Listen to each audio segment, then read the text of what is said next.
Et bonjour à tous, je suis ProcessusTF et aujourd'hui on se rejoint pour une vidéo un peu plus complexe que d'habitude sur le déchiffrement des mots de passe enregistrés dans le gestionnaire d'identification de Windows.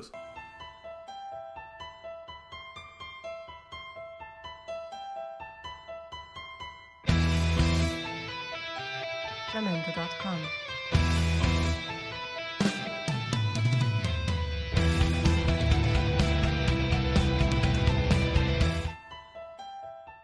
On se retrouve aujourd'hui donc sur une machine sous Windows 11, donc la dernière version de Windows, sur laquelle donc j'ai un gestionnaire d'identification dans les comptes d'utilisateurs du panneau de configuration, dans lequel j'ai des informations d'identification qui sont enregistrées.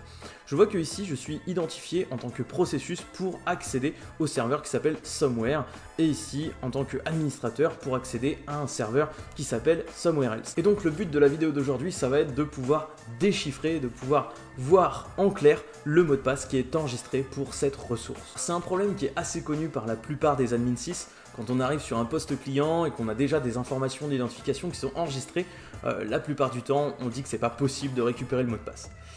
En pratique, c'est faisable, puisqu'en fait ces informations d'identification, elles sont générées via l'outil DPAPI, donc qui est un outil fourni par Microsoft, qui en fait est le diminutif de Data Protection API, donc une API de chiffrement de données, en tout cas de protection de données.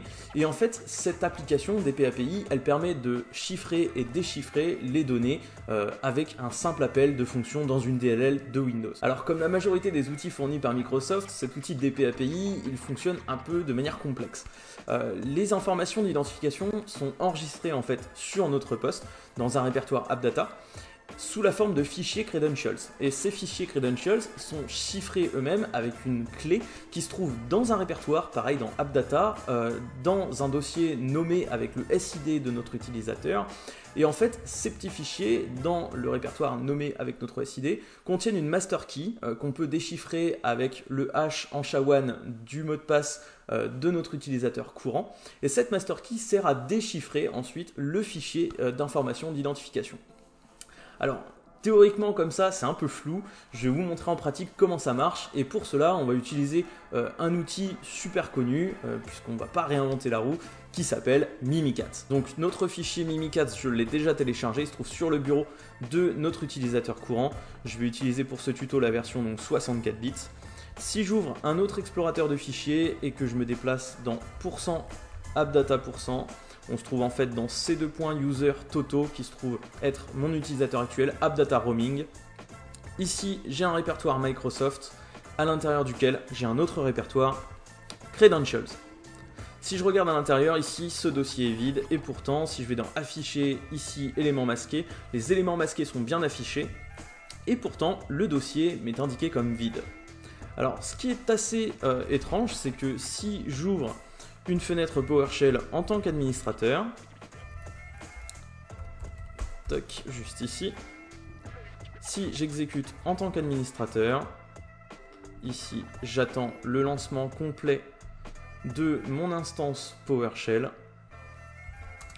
Je vais faire un CD dans le répertoire où je me trouve, et si je fais un dir -h pour lister les éléments cachés, ici je vois que j'ai bien deux éléments qui correspondent bien en fait aux deux éléments qui sont enregistrés dans notre gestionnaire d'identification de Windows.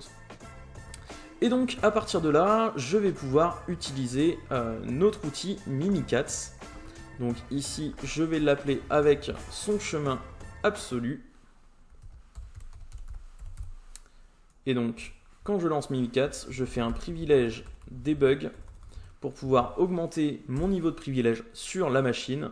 Alors j'ai fait juste une petite faute, privilège debug et ensuite dpapi cred/in et je vais sélectionner l'un des deux fichiers qui se trouve dans mon répertoire credentials. Donc ici je vais prendre par exemple le tout premier fichier qui commence par 7da et ici on voit que Mimikatz m'indique un GUID master key. Ici, il s'agit en fait du nom de la master key, du fichier qui contient la clé pour déchiffrer ce fichier credentials. Et donc on va voir tout de suite comment aller récupérer ce fichier qui contient notre master key pour pouvoir déchiffrer notre fichier de credentials. Donc on reprend notre explorateur de fichiers dans le répertoire credentials. Je retourne dans AppData Roaming Microsoft et ici je vois que j'ai un répertoire Protect. Ici, j'ai un deuxième répertoire avec le SID de notre utilisateur. Ici, ce dossier est vide.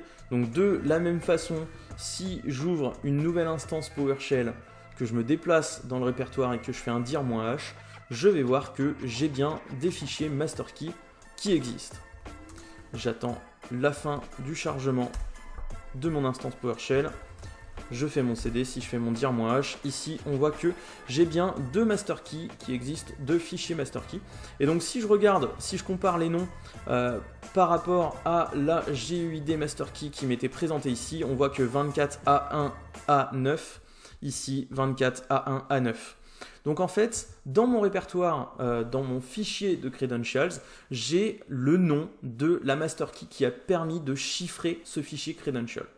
Et donc on va voir tout de suite comment déchiffrer ce fichier master key. Donc maintenant qu'on a l'emplacement de notre master key, on va pouvoir la déchiffrer avec dp API master key. Ici /in, je vais lui spécifier donc l'emplacement de notre fichier master key, donc qui se trouve dans ce répertoire, donc dans le répertoire AppData Roaming Microsoft Protect, le SID de notre utilisateur. Ici, donc, c'était le fichier 24A1A9. Donc, je le spécifie juste ici. Je vais ensuite utiliser l'option SID avec le SID de notre utilisateur courant qui se trouve en fait juste ici. Ensuite, l'option password, donc qui se trouve être le mot de passe de notre utilisateur courant. Ici, chez moi, c'est pass de Toto. Et l'option unprotect qui permet de déchiffrer la master key qui se trouve dans notre fichier. Ici, la master key est déchiffrée et j'ai bien un fichier key, donc qui est la clé qui se trouve dans notre fichier master key. On va pouvoir tout de suite utiliser cette clé pour déchiffrer notre fichier credential. Maintenant qu'on a la clé de déchiffrement, eh bien, il suffit de revenir à notre dp API cred avec notre fichier de credential et de spécifier ici key égale. Et ici, je colle la clé récupérée depuis mon fichier master key. Et ici, j'attends quelques secondes et on voit que j'ai bien le credential blob qui contient mon super mot de passe hyper secret. Donc, j'ai réussi à déchiffrer le mot de passe qui était enregistré dans mon fichier credential à l'aide de la clé de mon fichier master key. Alors dit comme ça peut paraître assez compliqué, mais en fait tout ça pour vous dire que j'ai automatisé le processus, j'ai créé un packer tout simple en PowerShell, donc qui inclut l'outil Mimikatz.